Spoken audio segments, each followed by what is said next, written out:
சேலம் மாவட்டம் அம்மம்பாளையத்தில் இரு வீட்டினர் இடையே குப்பை கொட்டுவது தொடர்பான தகராறில் ஒரு தரப்பைச் சேர்ந்தவர் லாரியை ஏற்றி மற்றொரு தரப்பினரை கொல்ல முயன்றதாக புகார் கூறப்பட்டுள்ளது. இதுகுறித்த மேலும் விவரங்களை செய்தியாளர் அரவிந்த் வழங்க கேட்கலாம். அரவிந்த், வணக்கம். என்ன நடந்தது, விரிவா சொல்லுங்க. வணக்கம். சேலம் மாவட்டம் ஆத்தூர் அருகே அம்மம்பாளையம் கிராமத்தை சேர்ந்தவர் மகேந்திரன். இவரது மனைவி அனிதா, இவருக்கும் இவரின் வீட்டில் அருகே இருக்கும் பூபதியின் தாய் அன்புகரசி என்பவருக்கும் குப்பை கொட்டுவதில் தகராறு ஏற்பட்டுள்ளது. இருதரப்பும் வாக்குவாதம் ஏற்பட்ட நிலையில் பூபதிக்கும் அவரது உறவினரான பாலமன் என்பவருக்கும் தனக்கு சொந்தமான லாரியை வேகமாக சண்டையிட்ட அனிதா தரப்பு மீது மோதுவது போல் லாரி இயக்கியுள்ளார்.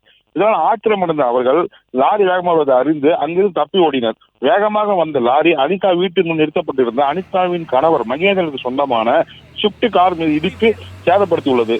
இது குறித்து வீடியோ சமூகத்தில் பரவி வருகிறது. குப்பை கொட்டுவது சாதாரண பிரச்சனை கூட கொலை செய்யும் நோக்கில் லாரியை பொதுமக்கள் மீது மோதுவது போல் இயக்கிய லாரி மீதும் லாரி ஓட்டுநரும் நடவடிக்கை எடுக்க வேண்டும் என்று அப்பகுதி மக்கள் கூறியுள்ளனர். மேலும் இது குறித்து ஆத்தூர் ஊரக போலீசார் வழக்கு பதிவு விசாரணை மேற்கொண்டு வருகின்றனர். மேலும் பொதுமக்கள் மீது லாரி அஜாக்கிரதையாக ஏற்றி கொள்ள இருந்த டிரைவர் மீது நடவடிக்கை எடுக்க போக்குவரத்து துறைக்கு ஆத்தூர் காவல்துறை பரிந்துரை செய்ததன் பேர் போக்குவரத்து துறையினர் தொடர்ந்து விசாரணை மேற்கொண்டு வருகின்றனர்.